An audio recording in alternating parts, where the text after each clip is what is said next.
It's time for your Casey's Inspiration. And we're in a new series called Unqualified. And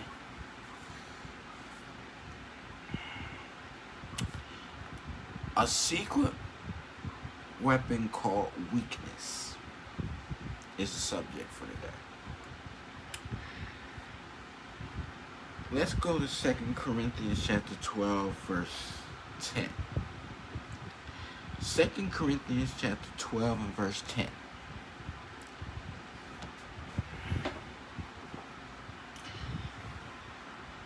And it says, therefore I take pleasure in infirmities, in reproaches, in necessities, in persecutions, in distresses for Christ's sake. For when I am weak, then am I strong. God bless the reading of His word. A secret weapon called weakness. In 2 Corinthians 12, if you read from verse 1 all the way to the end, Paul is sharing one of his personal struggles. This struggle involves what he calls a thorn in his flesh. And a messenger from Satan. So, here is this great author of the New Testament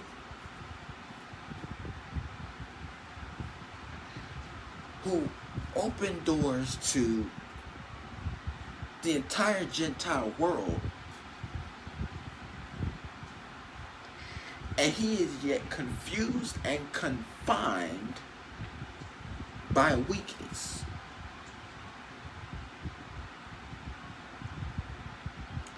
Now, the thing is,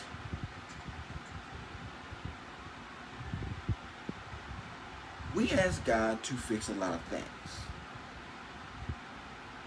Paul asked God to simply do one thing.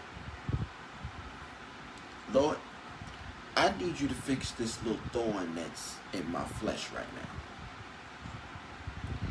Now, he asked God 3 times.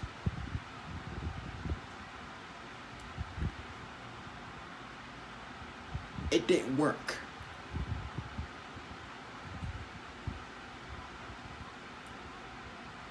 Nothing changed. Instead, God gives him the mysterious promise.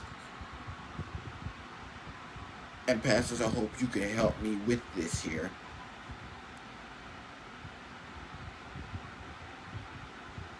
That his power works best in weakness.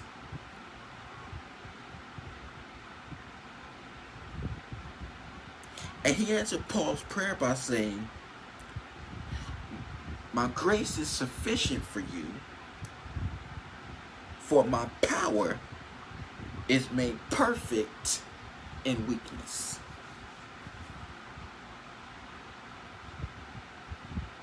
It may sound like a profound and unsatisfying response to something that is a life or death situation in your eyes.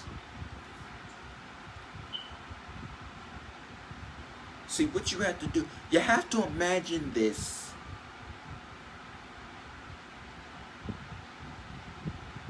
in a particular area. Paul sees this as, this is an emergency situation.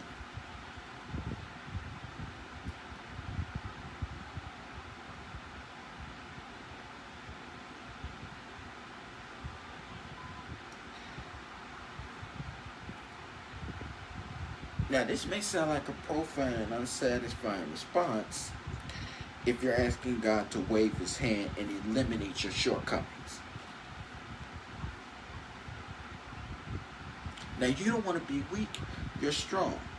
You want to be strong. But it isn't about being strong despite weakness. Watch me here.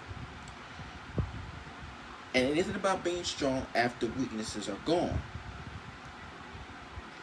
It's about being strong in and through and because of weaknesses.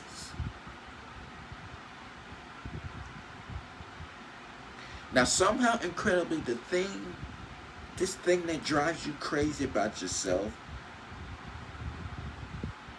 might be just the one thing that leads you to fulfillment of your potential in Christ.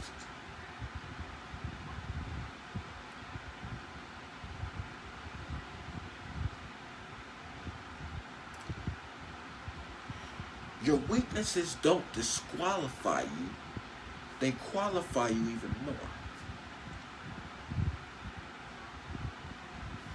They are essential portals where God's power, I'm going to put it like this, it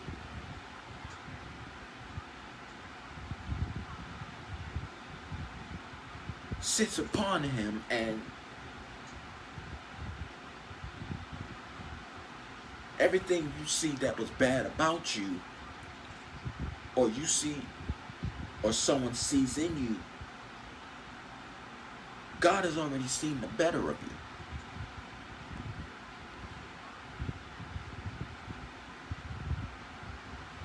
Now, that doesn't mean you never need to change course.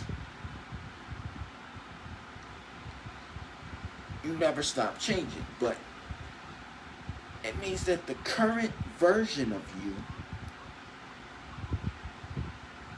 my God, I love this part. The current version of you is the right version of you for this moment.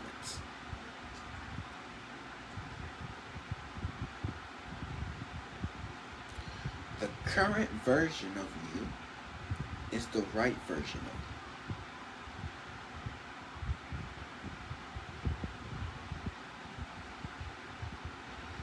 No matter what version God sees, he loves you regardless.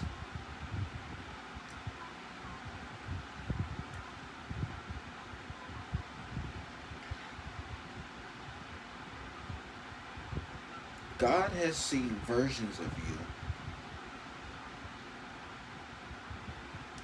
that would make your friends or family on earth go, I don't need to chill with you.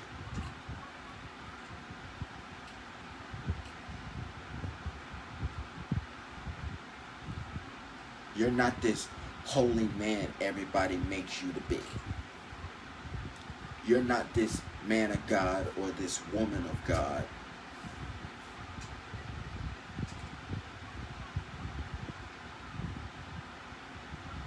You talk about.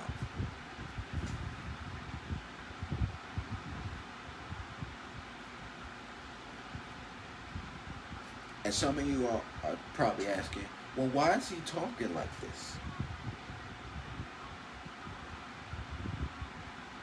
Because people can go off of one version they just came into.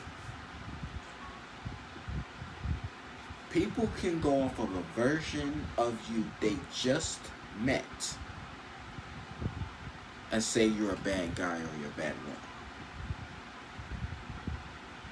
So my encouragement to you today is stop stressing and straining to be a different you.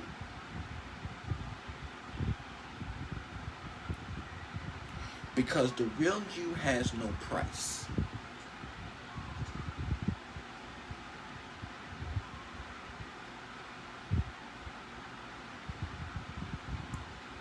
The real you has flaws, but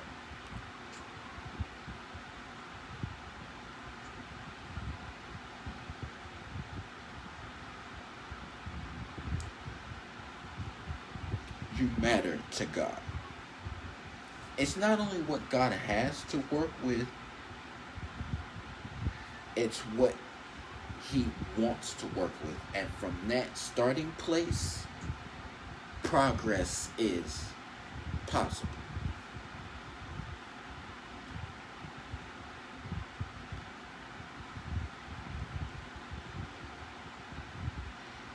That's my Casey's inspiration for the day.